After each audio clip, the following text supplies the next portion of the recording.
গোকুলনগর গ্রাম পঞ্চায়েতের 1 নম্বর ওয়ার্ডের।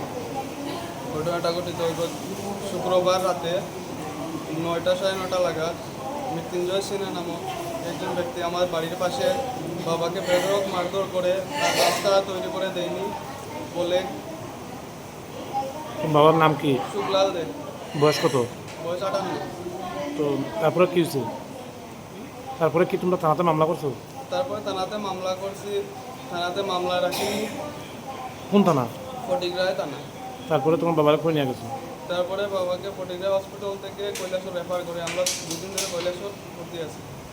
ফটিকা থানা কি তোমরা মামলা রেজিস্ট্রি করছে? না। তোমাদের লিখিত কি রিসিভ দিছে? না।